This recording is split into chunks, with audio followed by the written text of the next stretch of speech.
Right. Hello. As you can see, it's just me. I usually spend so long doing Jay's intro that he's going to come along in a couple of minutes.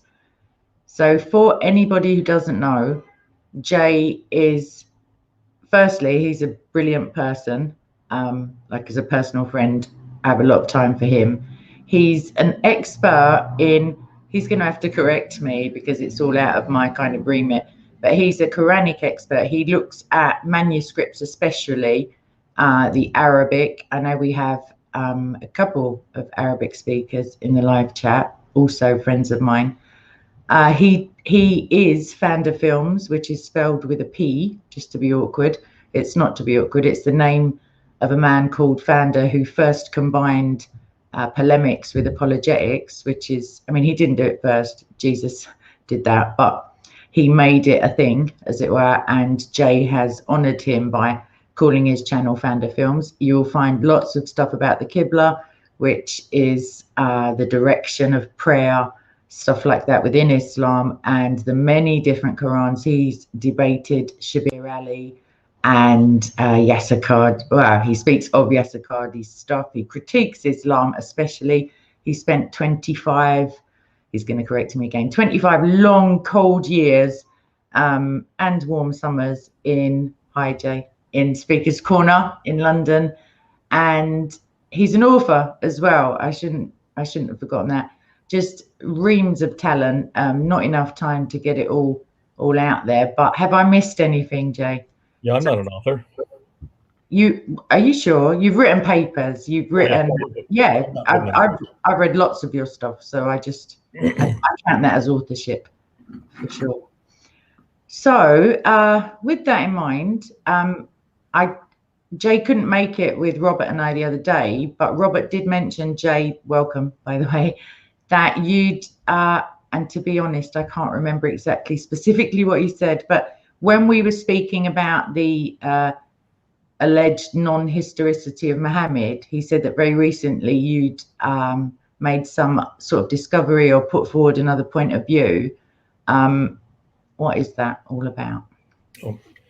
Robert Spencer and I have been going back and forth for almost a year now. I was not quite a year back. I think it was in June of last year. Maybe it was in May. I can't remember the exact month. I brought him on board for Fander Films, which is my YouTube channel. And I wanted him to talk about his book, Did Islam Exist? Did Muhammad exist? Did Muhammad exist? Sorry. I got it here somewhere. I can't see it. It's still packed away because I was down in Florida and we've come back from Florida. But that book has caused an enormous furore when it came out in 2012. We're now in we were in 2020 when I interviewed him.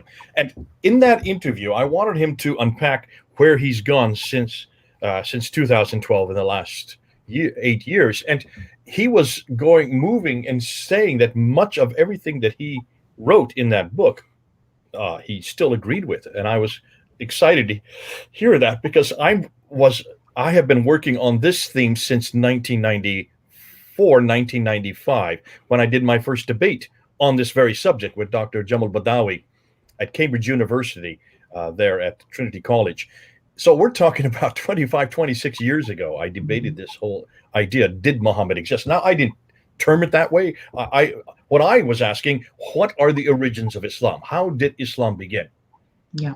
Which, of course, includes Muhammad, includes the Quran, includes Mecca. Those are the three things that I've always zeroed in on. If Mecca did not exist in the 7th century, you've got a problem. You see that, Kay? Yes. Yeah. If Mecca didn't exist, what are you going to do?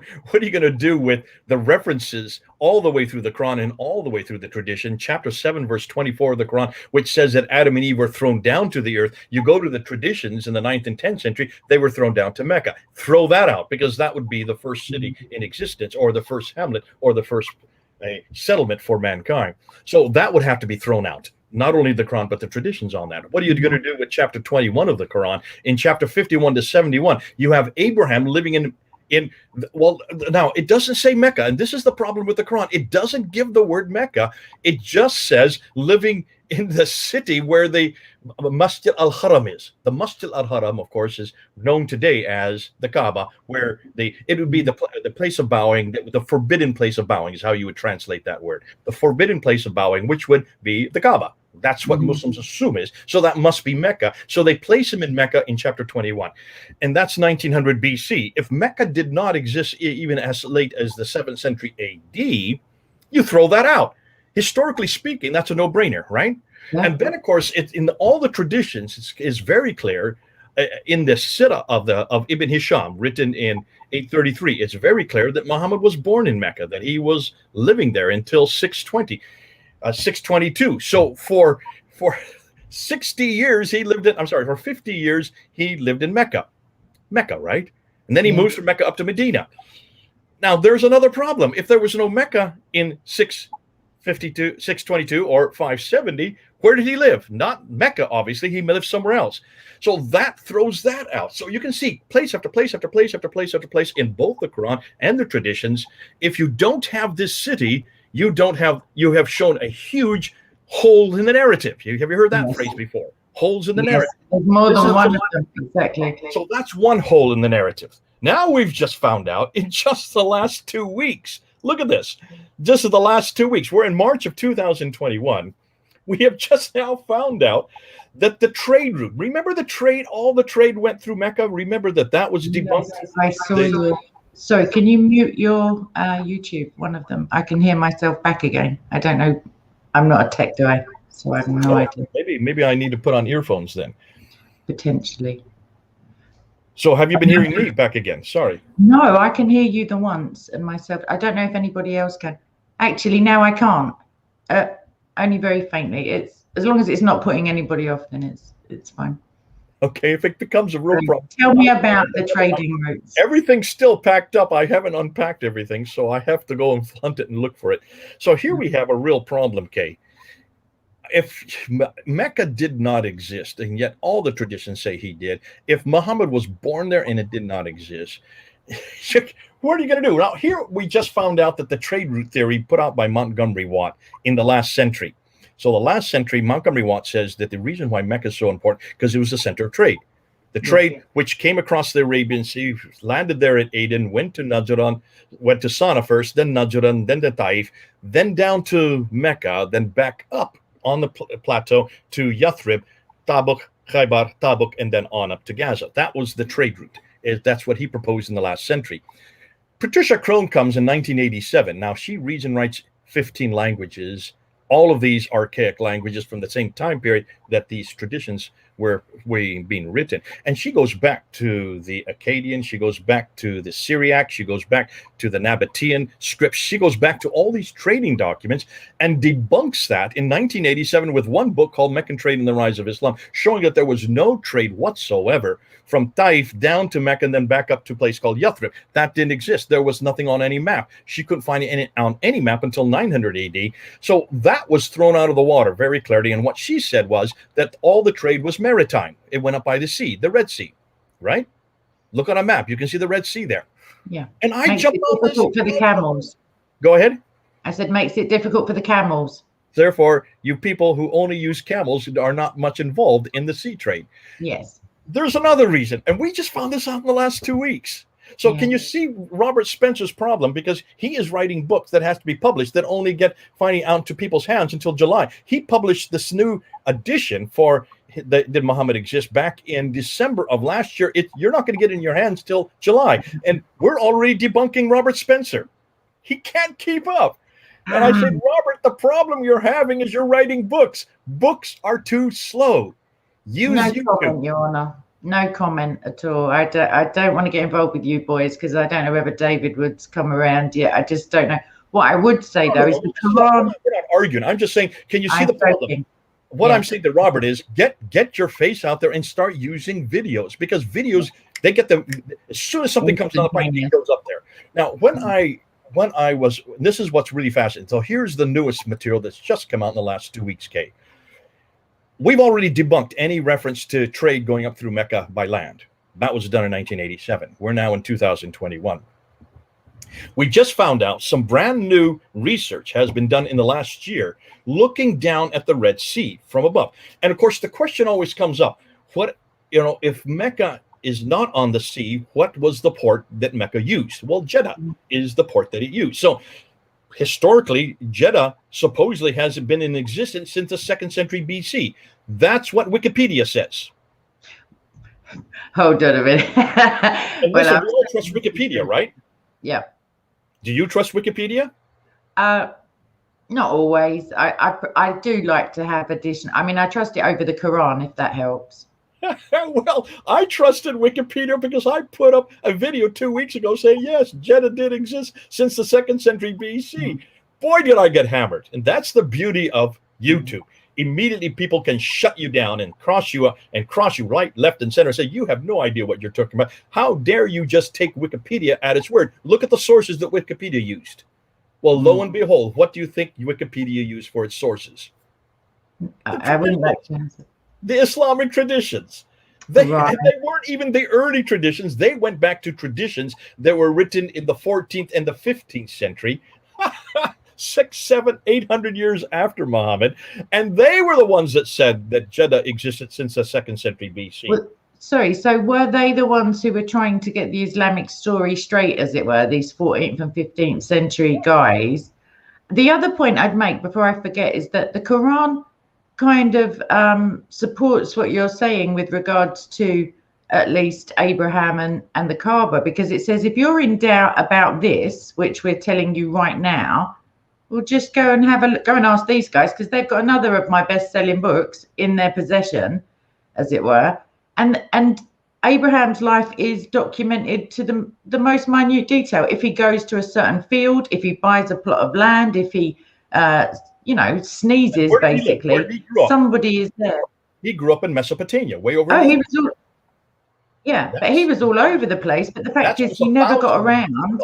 That's almost 1,000 miles too far north. And did he stay there? No, he moved to Haran. No. And he also moved to what is today Israel. So he moved to Palestine. So he moved right across, but he never, ever came south. So the Bible is very clear. Abraham was never in Mecca. All right? Bingo. So, but don't just go to the Bible. Go to Wikipedia. No, don't just go to Wikipedia. You heard it here first, people. And then listen to what I'm going to say next. Be careful of Wikipedia. So I was hammered 2 weeks ago, and I got hammered, and people said they were laughing at me, and for a very good reason. So I went to my team, whose names I can't tell you. I'm not permitted to do that. I went to my researchers, and I said, we've got to research Jeddah. Guess what we found? Jeddah was not in existence in the 2nd century BC. Jeddah wasn't even in existence in the 7th century AD. There was no Jeddah until the 8th century AD. And guess why? Now, here's the underlining thing. The reason why is because none of the ships going up the Red Sea went up the Arabian coast. The reason is very simple. Look at a topographical map from space. Look at the images from space looking down onto the Red Sea, and you will see there are 3 water channels that boats took. One is right in the central. That is the deepest one. That is for modern ships to go, the big ones today. But all the other ones are in the west. They're on the African side of the Red Sea. They're going up the African side of the Red Sea. So all the ships went up to the African. Now, what is over there? Well, you have Agilis over there. You have about 5 major cities that go up the African coast. Those 5 cities were used as ports from the 3rd century BC up until today. They're still using them. Why? Because of the fact that they have water. There was no water on the Arabian coast. They had no fresh water. They could not have accommodated ships. That's why there was no trade going up the Arabian coast. It was all on the other side. That I just found out last week. So I have put up a video you can go up and see on Fander Films. I think almost 13,000 people have watched it already since Saturday. Basically saying I was wrong. I was completely wrong. And so now is Robert Spencer, bless his heart. He's going to have to redo his book even before it's published, even before it comes out. He's going to have to change what we now know about Mecca. Yeah, Amazon and Co seem to be pretty pro-Islamic. Maybe they'll let him abrogate a couple of chapters and just and put in an additional revelation, as it were, if he's Hey, got them. what I've said to Robert is you're going to have to publish this book every year because there's so much new material. If this, we've just found this out in the last 2 weeks. Look at the coins. He didn't even come to conclusions on the coins. He had no idea of, well, he did have ideas. He just didn't put it in his book of what we now know about the coins. What do the coins tell us? Well, there's no reference to anybody named Abu Bakr, Umar, Uthman, or Ali on any of these coins. There's no reference to anybody named Muhammad on these coins until 692. Muhammad died in 632. That's 60 years before they get Muhammad's coin on that, and that's in the Shahada. So you can see. Yeah, maybe that's when they got brave enough to ignore his like prohibition against pictures and images and stuff. Maybe they waited 60 years in case he was going to resurrect. No, because there's still images on those coins. I've always found that odd. Yeah. Up until 696 of the Malik's image are on the coins, and then finally in 696 he takes his image off, which means this whole problem with iconoclasm had nothing to do with Muhammad. It was a later innovation. Yeah, this is an innovation. What I've seen recently that's really encouraging, quite a few different things. Israel has had a like a momentum to recover new Dead Sea Scrolls in the Cave of Horrors, it's called. There's been, I think, some sort of chariot. Different archaeological findings have been attesting to the veracity of the Bible in ways which are like pretty edifying when I look into them. I'm not an archaeologist, obviously, but they seem to me, I don't know, I like the fact that they're attesting to the truth of the Bible as opposed to like casting shadows. Whereas with Islam, it seems that Robert would be justified in bringing out his book every year and having new material, and you could continue to find just dozens of Qurans every year as well until the day when it all becomes, I mean, because if Mecca wasn't there, I wonder whether there were any like red ruby slippers involved with Muhammad. I mean, he was flying around on a donkey, let's not forget. I mean, the rocks were greeting him. It was all kind of Wizard of Ozzy, like in that respect. It's all pretty fantastical. So hopefully there comes a day when it's viewed on, you know, as a fairy tale rather than a means of stealing people's salvation, like, or potential salvation, I should say. Can you see, okay, what we're saying here? This is basically what we have done is since the 1800s, we have put the historical critique. That means redacted criticism, which starts from the premise you say something today, you redact it, you put it back onto someone who's much earlier. With source criticism, you introduce material into your text that is borrowed from other documents, other sources. Textual criticism, you look at the text and see what the dates are, which are the earliest manuscripts, which are the later manuscripts, where the variants are then applied. That's called textual criticism. And then, of course, we talk about historical criticism. This is what we've just been doing, looking and seeing what history tells us from the artifacts, the tablets, the murals, the stelas, the obelisks, all these artifacts that are being dug out of the ground. Look and see what history, when you look at those artifacts, those rocks and stones and bricks and mortar, when you look at them, what the story they tell us, see if it corroborates what the text says. So that's all that has been done to the Bible and has been done since the 1800s. Now, what's fascinating, we have pretty much answered every one of the criticisms that the German school brought up in the 1800s. Wellhausen, the Tübingen school, which devastated the church in 1905. But since then, now we're in 2000, we're 100 years later, we pretty much can't find one artifact. That means not one stela, one obelisk, not one mural, not one tablet, not one building anywhere, and even not one manuscript that controverts a properly understood biblical statement. Can you see what I mean? Amazing. In the time that, you know, non-Christendom, as it were, has had to critique, for one that attests to the truth of it, what I would say also, a problem that arises for Islam is that, you know, in the hundreds of years, like the first few hundred years after the resurrection and after the end of the Bible, as it were, the final word, the amen, you know, all of that. Then we got like PseudoEpigraphia or Epigrapha, I can't pronounce it, but yeah, like fake works being attributed to apostles and to, well, every man and his dog, it seems, at one point. But Muhammad whether or not he was just merely spiritually illiterate. He was more of a listener than a reader. We know that from Islamic sources. And yet they're like, somehow these fake news, I don't want to say it, but that's kind of stuff like worms its way into the Quran.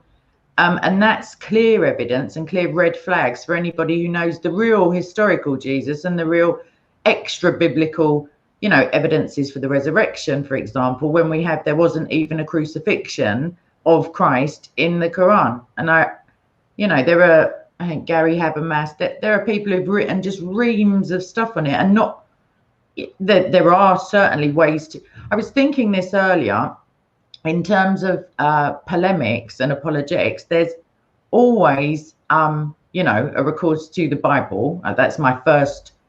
I don't know. That's my go-to thing for the truth, as it were. Not Wikipedia, but yeah. So a verse comes up in my mind, and I think, well, that can't be true because Jesus himself says this.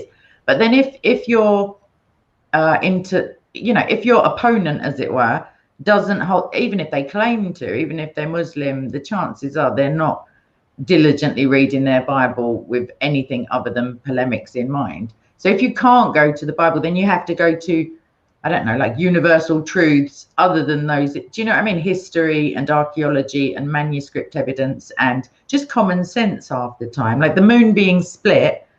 If you can find this account in a poem, for example, prior to the Quran's being written down, if you can find infancy gospel accounts of this, that, the other, then it's just as easy to, in fact, it's more beneficial to defend Christianity sometimes from outside of its own sources, because obviously, like, you can be accused of favoritism, as it were, which is ridiculous. But yeah, so I'm giving you a case for Wikipedia, but just edit your own pages possibly.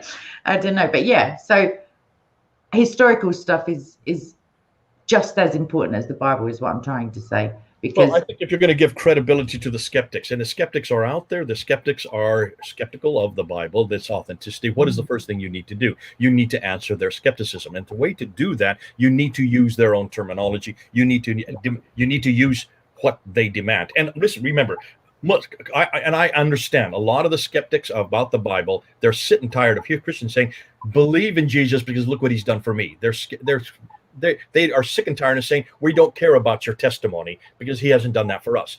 We're asking a much more simple question. Is it true? That's all they're asking.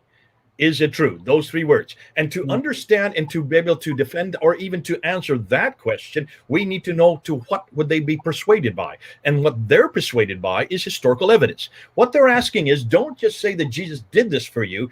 Prove to us that he even existed. Prove to us that he lived in Palestine, that he lived in what is today Israel, that he lived and he actually walked and talked and breathed, and also that he died on the cross and rose again on the third day. That's all we're asking. And prove it using historical credible documentation. Don't just talk about, well, Jesus is true because he did this for me on A and say day because of what he did and got me out of a crisis. Yeah. Talk about what he was doing in the first century AD. Now, remember what you just said earlier. There are many different accounts of Jesus. There are the biblical accounts, the gospel accounts. There's also the hostile accounts like Thallus and Tacitus, a Roman historian, and Josephus, the Phlegon and this debate that was going on in 52 AD. Those are Greek writers. So you can see that there is lots of material out there that is extra biblical that supports the crucifixion of Jesus. Let's use that incident.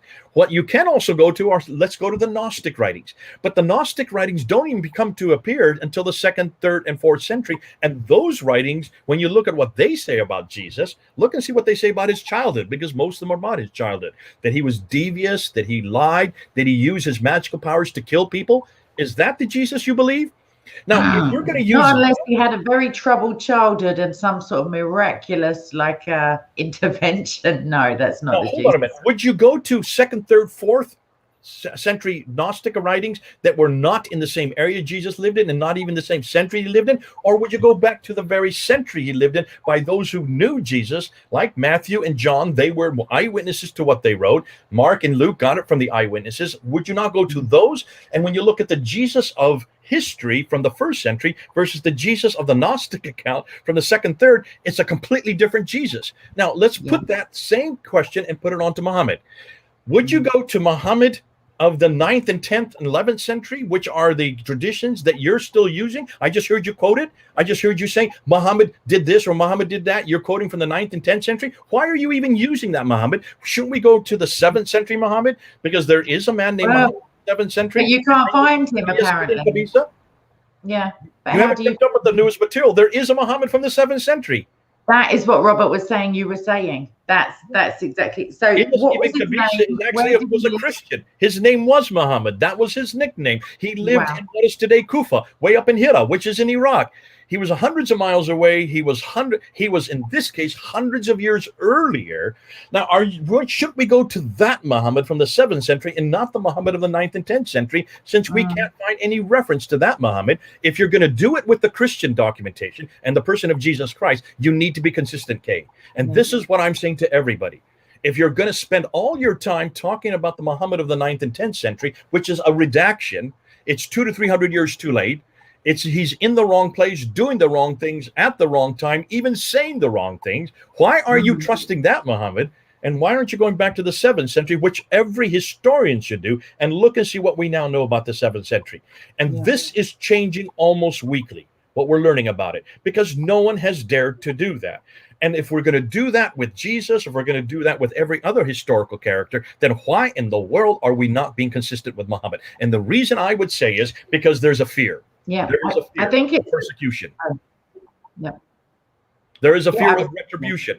There is a fear of losing life. There is a fear of getting a death threat. Yeah. That is the only area of expertise. The only is I don't know of any other area of history where what you find may kill you, except Islam.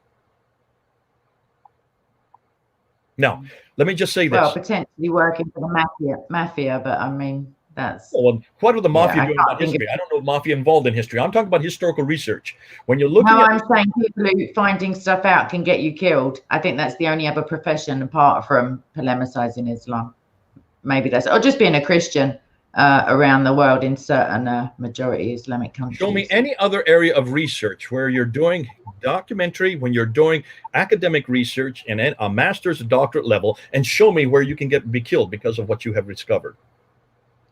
No, yeah, I think I see what you're saying. I agree with you. Yeah, this is unique to Islam. We don't do this in Christianity. I don't know if Buddhists doing this. I don't know if Hindus doing it. I don't know if atheists doing it. I don't know of any other ism, any other belief that will kill you for what you're finding historically. But if that is the historical discussion, the historical argument, the whole historical work is something that all historians are demanded to do. If you are a historian, you've got to ask these questions, not just of Christianity, of any religion or any belief that makes historical claims. And every belief makes historical claims, whether it's Buddhism with Siddhartha, whether it is Hinduism with Krishna and all the other Rama and Sita and all these, the Vedas or the Upanishads or the Bhagavad Gita, they all make historical claim. They talk about events that happen in history at a certain place, at a certain time with a certain person. Those are historical claims. So does the Quran. So does the Book of Mormon. So you name it. They all make historical claims. And certainly the Bible makes historical claims.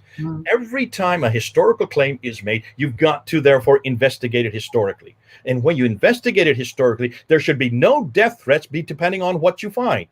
That should be open to investigation. You can be criticized, like I got criticized 2 weeks ago, and I got lambasted. That's called peer review. And that helps your investigation. I want to be criticized. I want to be investigated. I want to be found out if I've said something incorrectly. I want to be shown that I should never use Wikipedia again. Well, I will, but I will make sure I go to the sources of Wikipedia and find out where their sources are. And I will be the first one to admit, if someone can find an error in my research or an error in, not mine, our research, then they need to let me know, because that's called transparency. But please don't kill me for it. Just tell me. I'm going to go on record and agree with you and say to anyone watching at any time in the future or live, don't do that. That's my friend you're like plotting murder against. But this is also my friend who speaks so much that the points I want to raise come and go in my mind. So what I wanted to say at one point was the danger. I don't know if it actually translates yet into academia, although I know it certainly does at university level, like teaching, as it were. But this this, I don't know if it's not really a recent phenomenon, but it's come to a head with some of the identitarian and the intersectional politics and narratives that we're seeing, this desire to erase certain visible representations of history. I don't believe that anyone's actually saying, well, not yet, that these things didn't happen. But, you know, the tearing down of statues and the wanting to ban certain books and not say certain words and all of that sort of censorship and, I don't know, editing of reality. I can only see problems coming from that, because then people are easier manipulated into repeating the same mistakes for whatever causes. But do you find that the Islamic, up until now at least, their reaction was a flat, it's not true, it never happened? I mean, some of the most brilliant con jobs, because like you say, they're only coming to light now, these things, after 1400 years. Like, someone somewhere has got a massive, like, big red folder. I don't know how it works, but like, this knowledge is not lost and then rediscovered by Christians or by atheist polemicists. It's there, it's known about. The way that Cardi said that there's a certain line that you're not going to cross, you know, the line is there in order to be able to retreat from the line. Like, for people, I think that's the problem potentially with having Islamic critiques of Islam, because that's an oxymoron in the first place. But like, even a scholar of Islam who is Muslim has got reservations that no, you know, that other people don't have. But in terms of erasing history and this kind of woke stuff that I want to get onto very briefly with you, do you see that sort of defiance or that just unwillingness to approach certain areas still now, even though you and Hatun have brought forth multiple Qurans, and, you know, you're all, I don't know, to me it seems that the ice has been broken, but I don't see a huge willingness to try, and it's all damage limitation and basically attacking the Bible, and you're like, really? Yeah, and so I think you're bringing up something here, Kay. This whole thing with woke culture, cancel culture that's coming out, that's something that's new to us here in the West. We haven't really had this kind of cancel culture, not in my lifetime, and I'm, 67 years, so I'm heading towards the other half the century. And you can see that as long as I have lived and worked in academia, there has only ever been cancel culture by Muslims. Muslims are the only ones that are canceling anything, and they always have, and they always will, because by definition, they cannot stand. Islam is not able to cope with criticism. That's why only in Islamic cultures do you have what they call the C-95-2 law, which is in Pakistan, which is you may not criticize Muhammad, you may not criticize the Quran. Well, hold on a minute. So, what other religion has that kind of law? And it's a capital offense. It's not just an imprisonable offense. It's not just a punitive offense of so many, you have to pay a fine. This is a capital offense. You lose your life if you criticize those two things. That's how serious this is. And that's the same case in much of the Middle East. Only Islam has those kind of penalties. Only Islam imposes a capital offense when you simply ask questions about their prophet and their book, the Book of the Man. No other religion has that I'm aware of today. Not today. Even the mafia you brought up, who cares about the mafia? They're not talking about their history. They just don't want you to get in their business because it's financially, they'll get to their financially. But here's the difficulty. If that cancel culture has always been there, it's now coming today, politically speaking. Anybody who is on the right, what's your right? So over here, for you. My right's here at the moment. For me, in real life, my right's over. We're the opposite when people are looking at it. So the right would be this side. So that means you're over there then. That's right. I'm over there. Hello. Okey-doke. So our right, the right now is being canceled by the left. Isn't that interesting? The left now is taking the very tools that Islam has been using for centuries. It is only Islam that has a law of apostasy. Isn't that interesting? It is only Islam that has ever had a capital offense for critiquing the Book of the Man. The left now today is taking those same tools and they're applying it to the left. Or the left, I'm sorry, they're applying it to the right. The left is now applying it to the right. Fascinating that no one's brought this up. And to the left.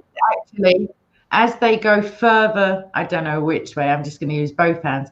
As they, regress, as they go further to the left, anyone who was centrist like 20 years ago is now by default on the right of center, because if you're anywhere to the right of Chairman Mao, you are literally Hitler. like, and that's the end of it. And it only takes someone to say it. And what I was going to argue, I mean, I would say that this cancel culture and deplatforming is very similar to excommunication, but only in the sense of in the time of Martin Luther, maybe, like when it was a big deal to not be involved in the only or one of two main branches of the only church, as it were, like Orthodox or Roman Catholic. But what I see is that even though atheism and pro gender cancellation and all of these kind of seemingly anti-religious sentiment, what the cult-like nature of these groups, all religions start being viewed by other people as a cult. And I see that with these Antifa and Black Lives Matter and various other like pseudo-Marxist organizations, that they have their own sacred scripture. They have the like left-wing, I don't know, microaggression handbook or whatever it is. They have their icons. They have dead people who are, you know, painted everywhere, and you must say their name. That's another kind of religion, you know, like it depends whether you think of it as blasphemy or non, like, but you there's a mantra. There are like literally physical positions to, you know, this very similar stuff. They have their own songs. One of them is F Your Jesus. Like, I don't appreciate the lyrics. It's quite thick. But the point is that it's got all the, you know, it's got this reprogramming linguistic kind of function to it. And if you are in the group and then you miss a meeting and they've changed it from, I don't know, like if lesbians are now outside of the group, all of the, I don't know, because I don't keep up with the new happenings. But I know that just for something as simple as, I don't know, if all of a sudden, you know, it's people of color, not colored people, and then it's LGBT something, and then you can't say the T part because there is no gender, like you will then become persona non grata. And not only that, for very well-known Americans and Europeans, they will, you know, death threats are kind of the least visible element, but they will just be cancelled in some sort of Chinese credit scoring. They're just missing all of a sudden, or they're being pilloried to the point, like a Guy Fawkes figure. I don't know if you have that over there, but like an effigy of a truly like evil person, which they're clearly not. They've just said the wrong words. They've just had the cheek to have an opinion about something that's held to now be sacred, which is only 20 years in the making. Like our whole education system has shifted in such a short amount of time. If you told an English person of 40 years ago that they could be arrested for writing down, you know, she instead of the preferred, like they would have laughed you out of the pub, basically. But sorry, you were going to say something. I was ranting. And I think that's what we're seeing this happening in just the last few years. I would suggest that this is something that those of us working in Islam have been used to for our whole career. My whole ministry has been I've had to deal with censorship. I've had to deal with demonization. It's the demonization and it's the shutting down of freedom of speech that bother me the most. Because when you demonize an individual, the other side, when you demonize the other side, what you're saying is, I don't want to have a discussion. And what that tells me is if you don't want to have a discussion, that means you don't have a platform. You can't defend your platform.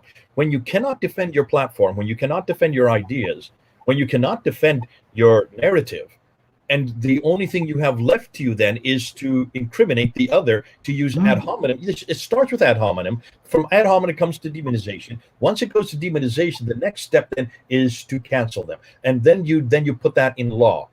And that by that time, and we're seeing this, you're saying this, so this is example with the cancel culture, the woke culture. That has been something that Islam has done very effectively. And anybody that has watched Islam in their countries, in Islamic countries, where there is no criticism of the Prophet in Muhammad, the Prophet in the book, and where there is no permission to do any critical analysis of the history of Islam or even of present constant Islam, if that has shut down since criticism has been shut down completely, it has worked so effectively so that there is no freedom of speech, then can you see why the left has picked up on this? Hey, we can do the same thing. It's worked really well for the Muslims.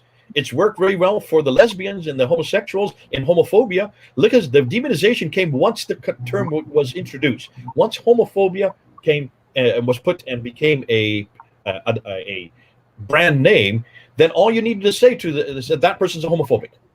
They don't even have a chance to defend themselves, because the freedom of speech has been shut down. Because once you're homophobic and what label is put on you, or nothing you say has any value, you don't have a platform. And then you're not. And once you don't have a platform, you don't even have a defense.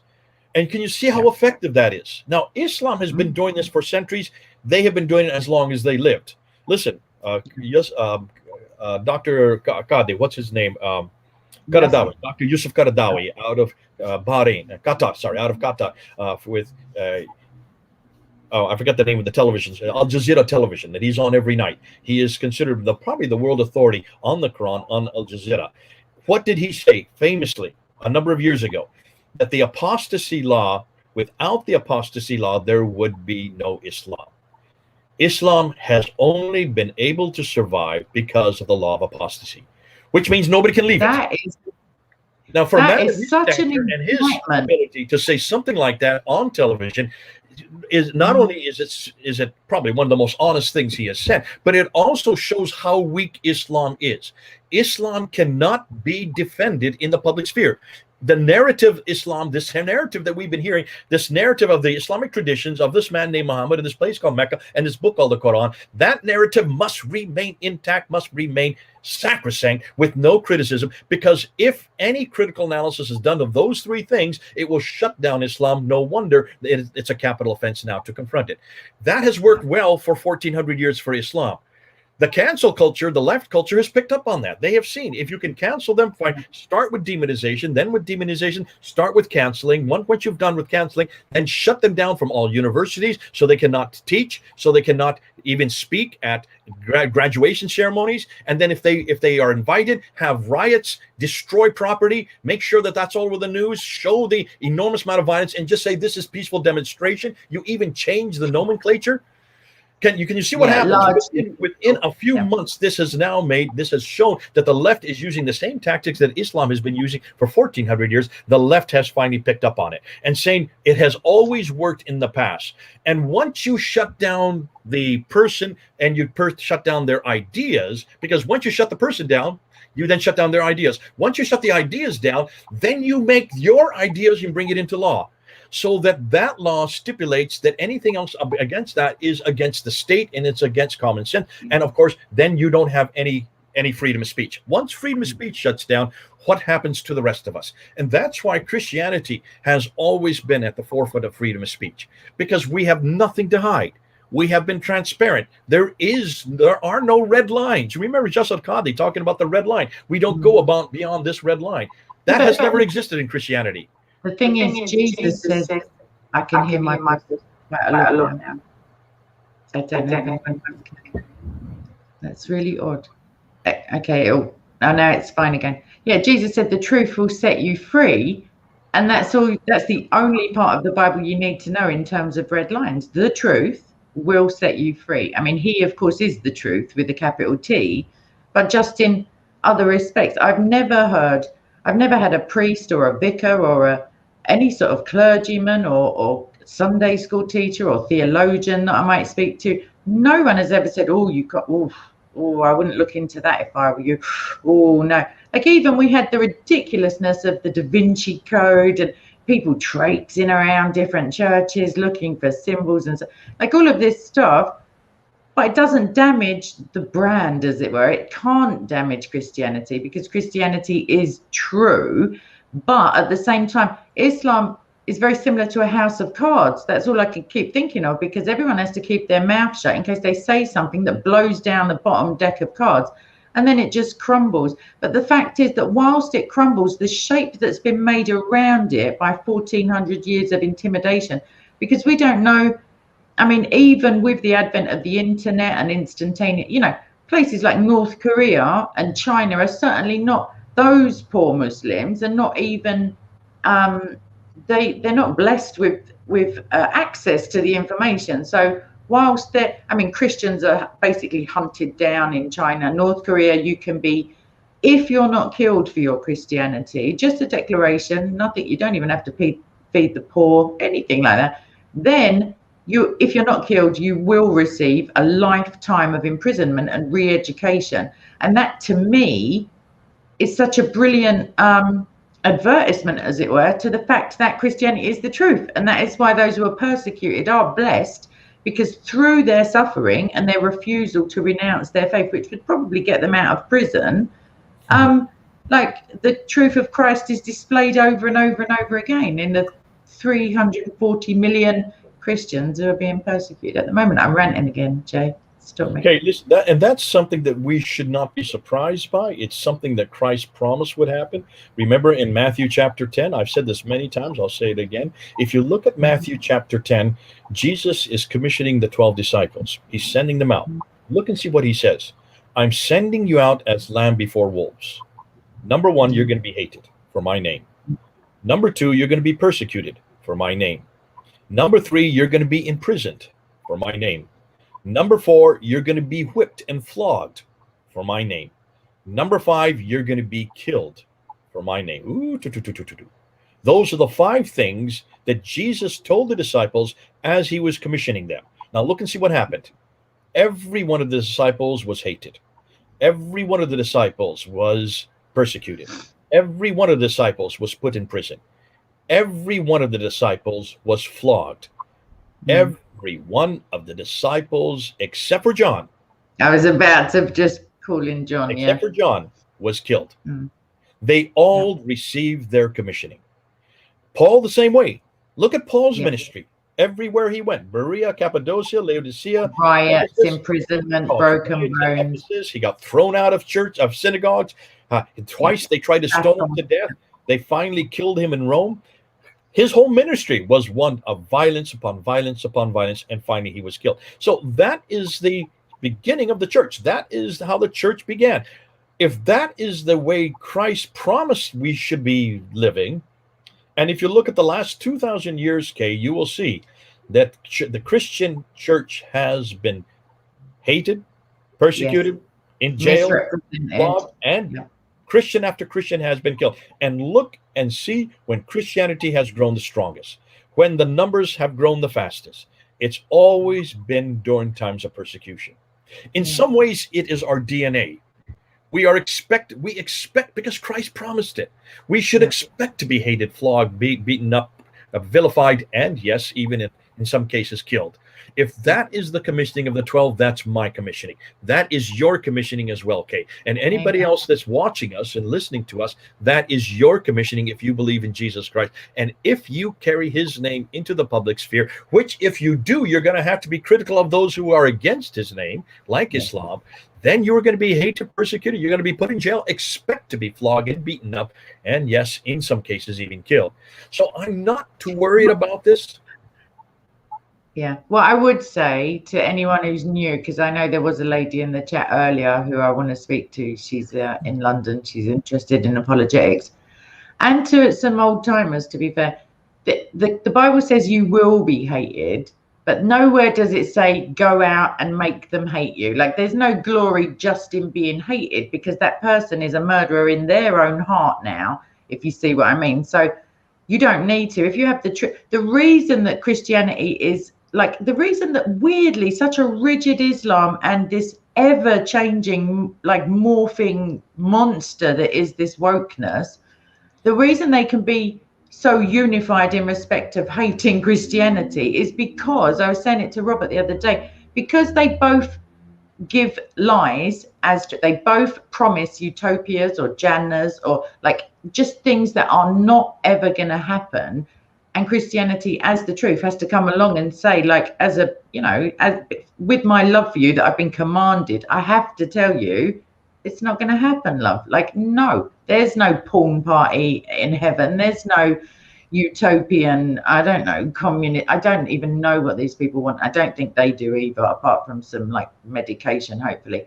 But the point is that because we have the truth and we're honor bound, as it were, to give them the truth, they can all hate us and join together in their hatred, even though there's such polar opposites in terms of what's permissible and what's glorified in each of those camps. Yeah, it's a bit of a blessing actually, and it's yeah. If you're interested in being hated, come and see me or Jay afterwards in the comments. I've been hated as I don't. In fact, I remember anytime I used to go into a university there in the UK.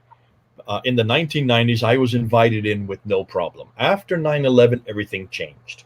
Yeah. Then Islam became a religion of peace. The new narrative was now one of peace, which suggests... Wasn't it always? It So- wasn't always the religion of peace. It wasn't the original Okay. peace when I fired 9/11. You weren't in this battle with us at that time, but it was much more violent in the 1990s at Speaker's Corner. We got beat up quite often. Oh yeah. No, I'm saying it's always been violent. It's never been peaceful. No, but it's I'm not saying violent today. I It's not. think no, it was a PR drive, like after 9/11, to become. Okay, it's not really violent today. I mean, since Yeah. in this century, it's hardly any violence. And when there is I'd violence, say the Mozambican children who just were beheaded. I'd say the Nigerian. Okay, I'd say I'm talking about Speaker's it's ever Corner. so violent. okay, I'm Sorry? talking about Speaker's Corner. Oh, I see. Yeah. No, you never were there when it was really violent. It was much more violent in the 1990s. Today, if someone gets beat up, it's all over the news. Like when Hatun got beat up, that was on everybody's channel. That we would get almost, not every week, but almost every month, we would get beat up in Speaker's Corner. Punched, had glasses broken. You can see where they try to open up my throat here. And I was bloodied many times when I would get home. So that was something that once the narrative changed in 2001, then, of course, it was very clear that they couldn't beat us up anymore. So what did they do? They started call us hate preachers. They started using the term Islamophobe. So much so that I got shut down from every university by 2010. Within 9 years, I was not permitted to go on any university because I was a hate preacher. I was an Islamophobe. Now, what was I saying that was hateful? I was confronting Muhammad and I was confronting the Quran. Isn't that interesting? Hateful though. What's hatred about that? So, and I haven't stopped because I've been doing that since 1995. So for 26 years, I have been confronting the Quran, Muhammad. Now I add Mecca, confront the book, the man, and the place. Three things I confront. So this is this way of shutting down is just by demonizing. I've been demonized for the last 11 years. Remember Paul Williams? Anytime I get on the ladder, what's the first thing Paul Williams say? He's a hater. He hates Islam. He hates Muslims. He never said I guess Islam. these are the times when he was a Muslim. What if I said that was hateful? Yeah. But then he would say things against me. He would say things against Beth or Sarah or especially against Hatun that were absolutely denigrating. And I would say, look and see who's the hater here. I've not said anything about Paul Williams. I've not said anything about any Muslims. I'm not interested in confronting Muslims. I'm interested in confronting Muhammad. I've always been interested in confronting the Quran. That's not hateful. If that is hateful, then we might as well shut down all of our research academies. Just shut down all the universities. Shut down any research on Islam, because anytime you do anything to do with the 7th century, if you're going to interpret that as hate, then what's the purpose of even having research? What's the purpose of having any institutions of academia? I think the thing is that, right, two things. I think that nowadays, and obviously I can't speak to years ago because I probably wasn't even alive. I don't know how things were. I think probably the 60s in the West at least became a much more, in inverted like liberal or liberated in terms of sinfulness, or I don't really know, but something went on with drugs and flowers and music. You're talking about the hippie thing. Be careful. I was a hippie. I was just going to say you're clearly too young to remember. But the point is that now it's more. I was in school. I was graduating at that time from high school. Dude, no one needs to know. I'm a lot older than you are. No one needs to know. But the point is, listen, I don't sit there and apologize for being old. I know I'm old. I'm not calling you old. I'm trying to say that nowadays it's offense taken is a crime. Like it literally is a crime. And that's something you can't ever really police in terms of ethics, because like I've said it before, my sister and I, we're both Christian. We both have similar education levels. We both have similar Christian views. We're both women. We're both mothers, blah, blah, blah. But a joke, I'm very, very much more, she might not like this, but I'm more down to earth, definitely. More of a laugh, I would say. But the point is, someone can say a joke when we're both standing there. She could take massive offense, potentially. I think it's the funniest thing ever. Therefore, clearly, it's not the words that are being spoken that are offensive. They can't be. To say Muhammad is not a prophet, he's not. The Bible says he's not. End of story. If that hurts somebody's feelings, they can go ahead and dismiss my opinion as something they don't appreciate, or if they want to, form a defense of some sort of apologetic, yay. But no, what they do is attack the Bible because their hurt feelings translate into the childish knee-jerk, I'm going to hit you back. You just smacked me. I'm going to smack you back now. Or I'm going to pinch you because you pulled my hair. And then it's the Bible, the Bible, the Bible. And what I don't understand for the life of me is Allah is supposed to have revealed the parts that they are polemicizing. So I'm thinking, like, you're doing my job.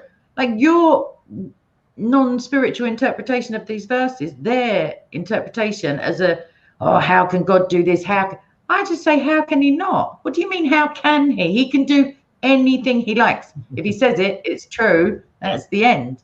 But I'm ranting again. Listen, Muslims are the best in the world at limiting God. They always tell God what he can and cannot do. I thank God we don't have They did make him. I mean, the Allah version. So. It would be easy. It's the simplest thing in the world for God to take on human form. But Muslims, no, God can't do that because our God can't do that. And they're usually what they're doing is they're defining their Allah, the God, who doesn't even have a name, it just has a title. And they're saying, because our God can't enter time and space, because our God can't come to earth, your God must not be able to as well. And I say, my God can do anything he wants. Get a bigger God. Come on home. We've got him. His name is Jesus Christ. And that's why you can just take that and throw it right back in their lap. If they don't like us to call that, if they don't want us to say Muhammad's not a prophet because that offends them, then just throw it right back in their lap. So then don't say Jesus is not God. Just don't watch the video. Don't read the words. Just move on with your life. Go.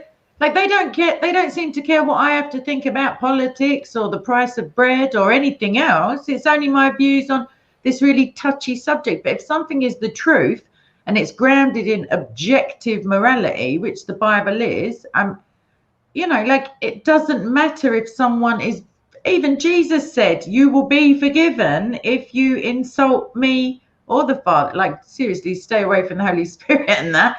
But it's not unforgivable. It's not a death sentence for sure to be chopping people's heads and hands off, and it's outrageous, but it shows at the core that Islam is more concerned with the outer, which is an inverse morality. Like Christ says, don't worry about the flesh and warring against it. You've got much bigger problems. I mean, that can manifest. Okay, to be fair, Muslims have to do that because the Quran says so. When it says that's in chapter 47 of the Quran, verse 4, to cut off the heads of the unbeliever. When it says to chop off the hands of the thief, that's in chapter 5, verse 38. So the Quran is very clear that if there's anything that gets in the way, chop off the hands, cut off the heads. When there's an adultery, you're supposed to stone them. That's in chapter 24, verse 2. That's the verse on Rajam, which has now been changed and abrogated. This is what the Quran does. It abrogates it to 200 lashes. So it's obvious that Muslims have to follow their Quran. If they follow the Quran, they are going to be violent. Have you noticed in just this last week, they now want to, in India, they want to take out 26 verses out of the Quran. They want to republish the Quran with all these violent verses. They want to take out chapter 47, verse 4. They want to take out chapter 8, verse 39. They want to take out chapter 29, verse 5, and chapter 29, verse, I think it's 29. Sorry. Chapter 9, verse 5, and chapter 9, verse 29. They want to take all these verses out. Why don't they just chuck it all out? They're taking the first 26 out because it's just not relevant for today. That's the beauty of our New Testament. We don't have any verses we want to take out because there's nothing in the New Testament, there's nothing in the gospel of Jesus Christ that is not as relevant then as it is today. They're in the first century.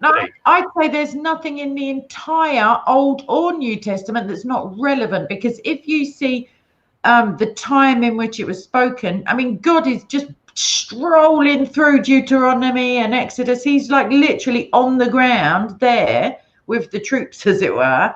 So if anyone thinks, well, that was a long time ago, no, you get to see the character and the passion that God has for forging and redeeming Israel into something worthy of his favor, if that makes sense. Like, he's up against some pretty ridiculous odds, but he is God.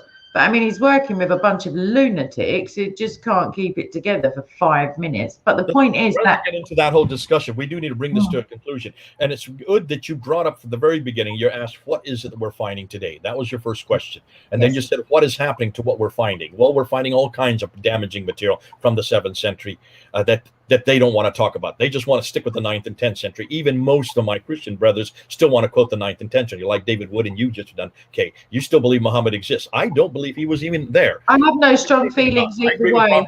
He did not exist. So Yeah. what we're going to do is, if this is something that we need to have freedom of speech to continue to table, we need to have this freedom of speech to continue to get out. We need to have YouTube that doesn't stop deplatforming us and monetizing us and taking and throwing us out. We must make sure that freedom of speech is kept sacrosanct, because not only does Christianity thrive when there's freedom of speech, Islam thrives when there is not freedom of speech. It's just the opposite. Islam is dependent on cancellation. Islam is dependent on abrogation. Listen, when Muslims have ever found a problem with the Quran, what do? They just write many other ones. Look at these here. They write 30 of them. They look lovely. Them agrees. Yes. When they have problems with their manuscripts, like that one up there, that manuscript up there, they just change it. They accrete it. They delete it. They insert it. They erase it. They cover it. And we have 4,000 of these coverings that we have now found, and these accretions and deletions and corruption. They just keep correcting it so that they keep standardizing it. That's what the Islam has always done with its Quran. That's what they did with their Quran, the Qira'ats. When they have somebody that they don't like, when they have somebody who stands against them and actually confronts us and brings us out in the open, they put death threats out. And once they demonized you and calls you an Islamophobe, see, listen, only Islam has this nomenclature called Islamophobia. There's no such thing as Christianophobia or Hinduophobia or atheophobia. It doesn't make sense. Only Islam has that. And the reason why, because the book itself says so. It says so right there in chapter 9, verse 5. It says so right there in chapter 47, verse 4. And I could go on and on and on. Not just 26 verses. There are about 150 of these verses that are vital. So you can see why Islam has to do this. Muslims have to do this because they have no other place to go to. That's the only truth they know. And if that's the only truth they know, they must protect it, because it cannot stand up to public scrutiny, and it cannot be debated in public. You must vilify, you must shut down the messenger. That's you, that's me. That's why you're getting people deplatformed. That's why you're getting people, conservatives. Now the woke and the cancel culture, the left are using the exact same tactics Islam has used for 1,400 years, and more recently, in the last 25 years since I've been working at it, the very same tactics the left is using. That's why I'm not surprised. I've been there. I've grown up with it. In some ways, I expect it. But all the more reason than why we must be careful about what we're doing right now. What we're doing right now, Kay, is basically we're exercising our freedom of speech. The fact that you and I can say these things here on March of 2021, will we be able to say the same thing? Will we be able to have this kind of discussion in just 1 year or 5 years? We must make sure that these kind of discussions are permitted, that this kind of material is out there, that our good friend Robert Spencer can still pull out and bring out and publish his books, and even ask the question whether Muhammad existed, whether Mecca existed, whether Quran ever came from Muhammad or even came from heaven. These are the questions we need to have the freedom to ask. We demand that because we as Christians allow it on the Bible. We allow you to say anything you want about Jesus Christ. You can say anything you want about Jesus because he can take it. He is big enough. He's such a big man. He's such a big God. If he was really God as he is, then he can take any criticism. That's the beauty of Christianity. That's the beauty of Jesus Christ. That's the beauty of what we stand for. We demand of any other religion, any other faith, any other belief, any other ism, that they hold to the same categories that we hold to. And that is no red lines. Please, no red lines. Let us ask any question we want, but give us the freedom to do so. Let us do so here on StreamYard, or let us do so also on Google. Let us do so on YouTube. Let us do so on Zoom. For heaven's sakes, just give us the freedom on Facebook to be able to say this. Because if we do not say this, then there will be only one narrative. And that narrative will have disastrous effect, because the truth will be sublimated. Once you sublimate the truth and you don't give any avenue for the truth to be heard, then folks, that's a world I don't want to live in. Thank God we don't live in that kind of world, because that's not the world Jesus Christ asked us to introduce. That is the world that is quickly becoming the case because of the fact that cancel culture is going there. But this is what I say, and I'll end with this. Let me just end with this. I've said this for years. The more you scratch, the more you find. The more you find, the more we shine. The more we shine, the more they whine. Oh, how sublime.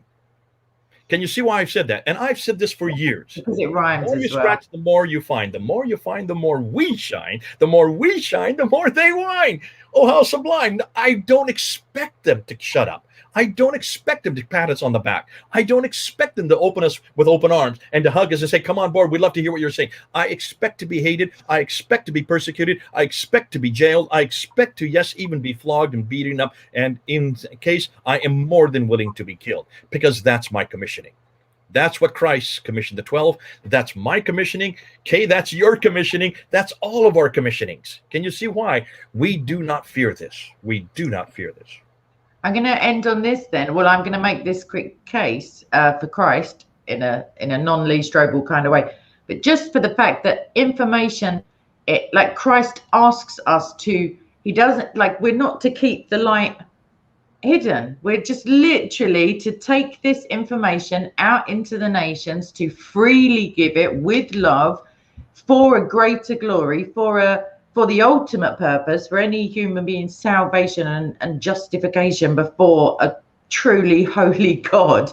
Like, as opposed to, let's have a look at the well, basically Satan, but let's have a look at anything that's not of God, which requires secrecy, lies, things to be hidden, things to be so sacrosanct in a perverse kind of way that they cannot be questioned. And what you find, I am being a bit sexist. No. Psychologically, what you find is with dictators or with narcissists or with people who cannot take criticism, they are deeply flawed at levels that you know, it can't necessarily be seen by friends, family, whomever.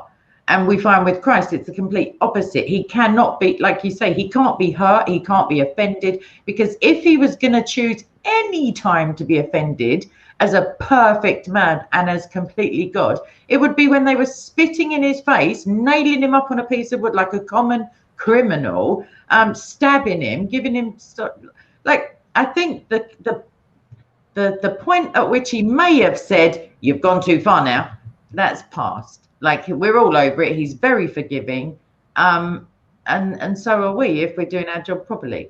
So again, I'm not calling for anyone to get killed or to go out and make themselves be hated. But at the same time, objective morality dictates, or God, I'm getting too used to talking to atheists, God tells us that we must, like, you know yourself, you get a little voice in your head that says, oh, I wish I'd have said that. I wish I'd have, like, challenged them on that. I wish I'd have made the case for Jesus. And on Judgment Day, I am certainly not going to be kneeling there explaining why I just didn't care enough to make another video about Nigeria.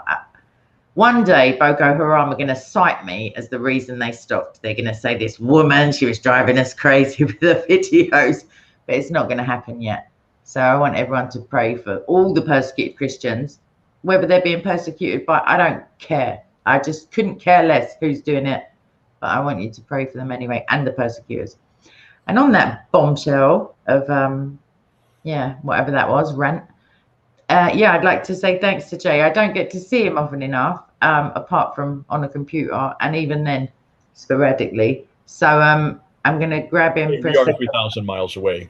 Well, this is irrelevant. If that's your excuse and this corona nonsense, it's a long walk home. I'll grant you that. Swim home over to where you are. Well, hopefully I'll make it to the next conference. I will be there in September in London. Yeah. Oh, excellent. Right then. So you heard it here first-ish, unless Jay's already said it yesterday somewhere. First time I've announced it. Excellent. Well, I'm going to just cancel out my whole diary now for September. Right. Everybody else, please like, share, subscribe. Go to Fanda Films. Make sure you put the P in at the beginning just to be, you know, correct. What else? Oh, Jay's done lots of lectures on Mohammed that I think are available on YouTube under his channel. He works with a course that we're coming up with. We are going to start it on March 29th. So we're talking just a few days away. That will be a 10 lecture course that is at a master's level and a doctorate level. You don't have to take it for credit. You can also take it for personal enrichment, or you can audit the course. But you do need to register, and the way to register is to write to info at ves.edu. Info at, let me just make sure I got that correct. So it's Victor Echo Sierra dot Echo Delta Uniform. Yeah, I just want to make sure I got the info right. It is at info@ves.edu